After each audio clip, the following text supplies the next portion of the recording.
So every once in a while, I like to try and faithfully recreate card art or box art. So I got these guys. This is the other side, Gibbering Hordes, and these guys are called Karkinoi. So I actually really liked the card art for these guys, and I didn't have a really good idea of how to paint them up, but I love the sculpt.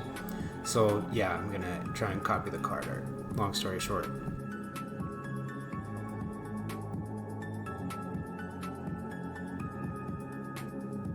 So first pass, instead of airbrushing right away, and I probably should have done this, just airbrushed everything brown, a shade of brown. I decided to kind of separate things because I wanted the underbellies to be pink and the backs to be a brownish color. Well, start with the brownish color and then work my way into the red.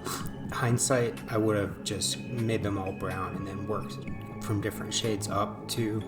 But what I did was I mixed some game ink, Vallejo brown game ink, a shade, and then some Vallejo Model Air brown shades together until I had a opacity, and the paint was like sticking at the right consistency to the zenithal undercoat, and I was getting good coverage, and then I just painted it on by hand on the backs.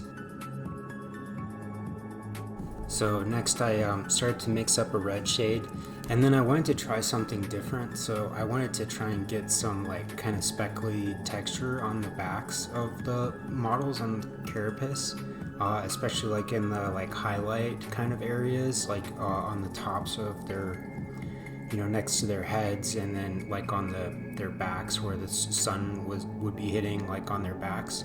But I couldn't really get into the recesses, and I ended up doing a little bit of it, but I kind of ditched the whole this part of the paint job later and airbrushed over it. So it's interesting experiment.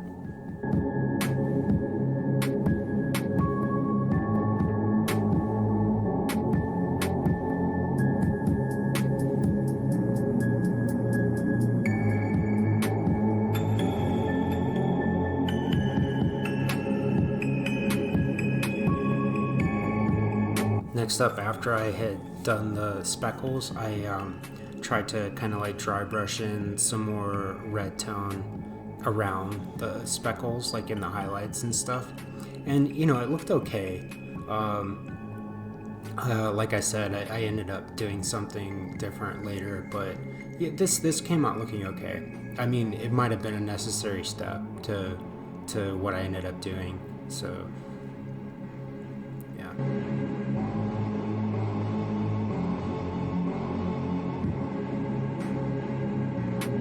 After that, I went ahead and got to work on the bellies, and yeah, like I said, they're like just primed right now. I thought that I kind of thought that this was going to be a little bit more of a necessary step because I was going to go like more pink, originally. But yeah, if I was going to do it over again, I like I said, I would have worked from a shade of brown and then made the bellies pink, made the backs red. And if you look at the box art, not the box art, the pro paint job that Wyrd hired whoever to do their pro paint job, it looks like that's what they did. And so this was totally unnecessary. I could have done everything with the airbrush, saved myself a lot of pain.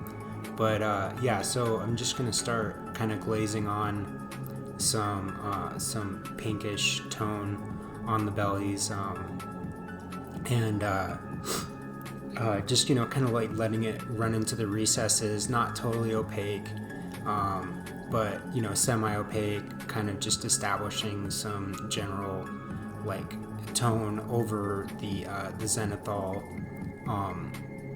color. And if you were going to go really pink, this would be a good thing. Like you would want that zenithal, you would want to have a brighter, like whitish color to work from, to put the pink on top of instead of the brown, because it would mute out the color. But yeah.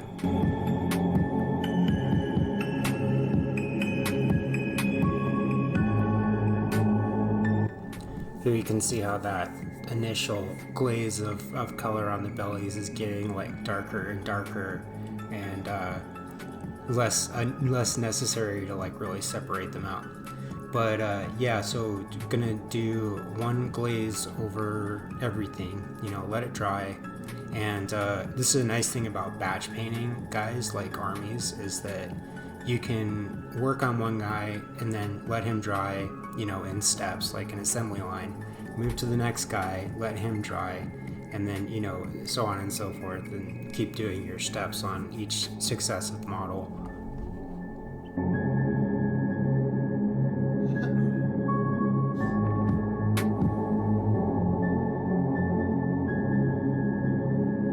So now I'm going to start mixing up some shades that are going to get progressively lighter, and I think I'm like at this point I'm just kind of like mixing the colors together, like wet blending a little bit, and then I'm going to work up to some like edge highlighting, of like the lightest shade.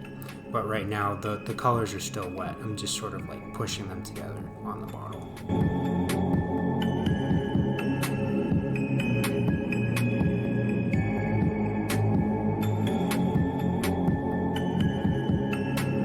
So as I go on, I'm going to start edge highlighting more and more, being more selective with where I put the color, and I'm also like not doing as much wet blending.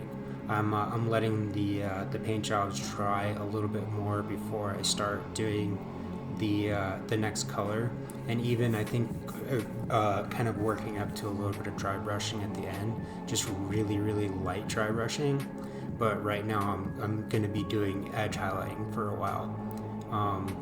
In the words of one of my favorite miniature painters, Sam Lenz, if you're happy with just dry brushing your models, that's great. I'm gonna edge highlight mine. I think that's what he said.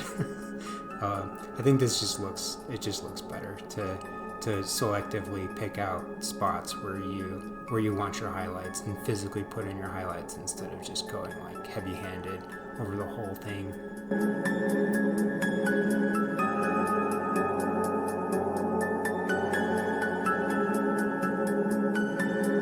So I'm gonna start working my way up, lighter and lighter. My colors are getting brighter and brighter, and you'll see by the end, I'm practically painting with like the lightest, like pale, frozen flesh skin tone from this Vallejo fantasy skin tone line.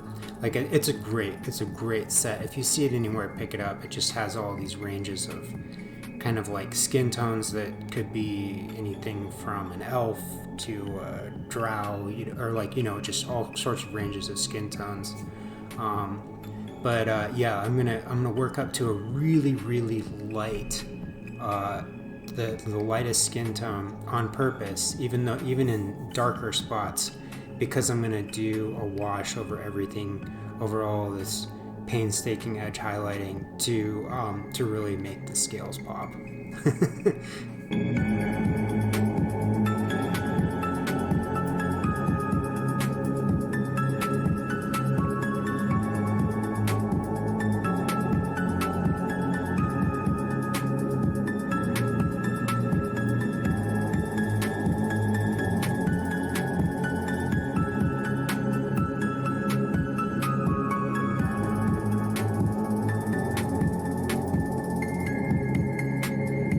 So now I'm gonna go back to the backs of the models because they look like crap compared to the faces and the fronts of the models.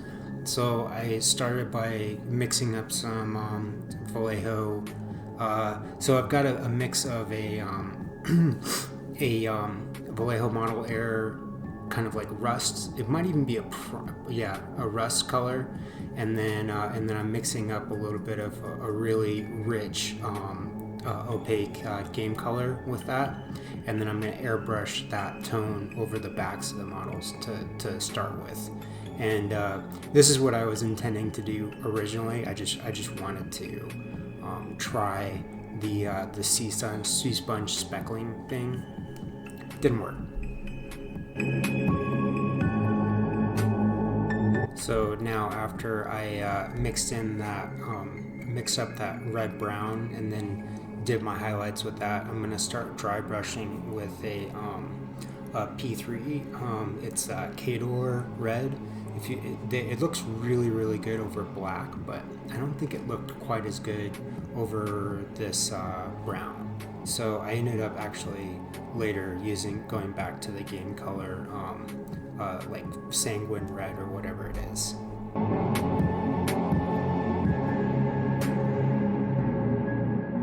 Next up, it's time to base these guys. So I think I had one base that I had made specifically for the one model that I really liked, and then I had a few other ones that I like tried out on the other one. I've never done like a basing video. If that's something that you guys are interested in, let me know.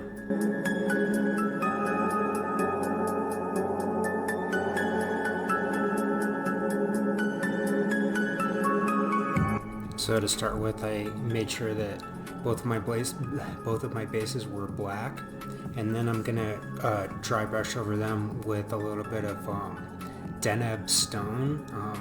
I think that's what it's called. It's an old GW paint. I don't even know if they make it anymore, but I just like it. It has like a great kind of like stone color, and I'm going like high contrast because again, I'm gonna do a wash over that and then kind of tie everything together.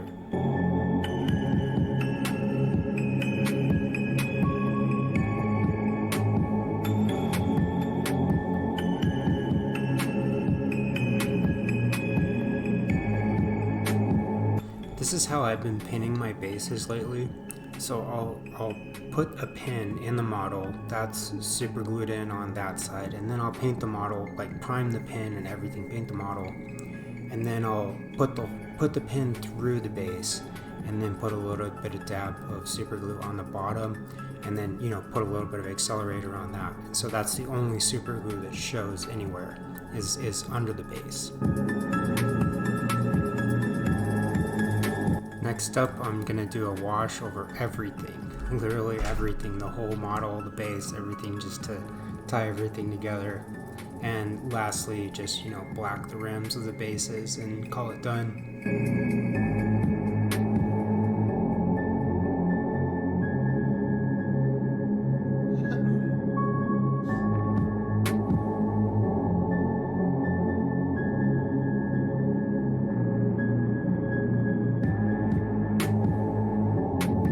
After everything had dried and I'd done my wash and everything, I decided to go back over the backs of the models with a little bit of that like sanguine red. I forget what it is, like bloody red or something like that. It's a Vallejo, model color, really opaque, really like bright blood red color, just to make the models pop just a little bit more on their backs, just create some non-muted highlights.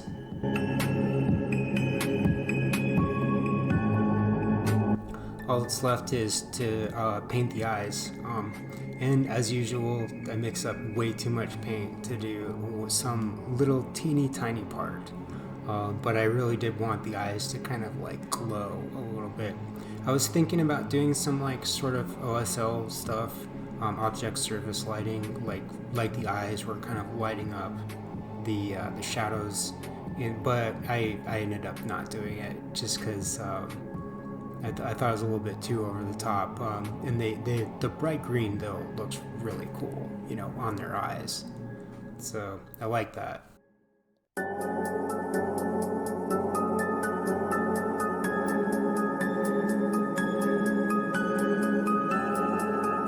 Alright, that's the finished paint job. I'm really happy with how these guys turned out. They're going into my personal collection. I like them a lot. Wyrd, give me a call if you need a studio painter, somebody to to recreate your concept art. Anyways, yeah, thanks for watching.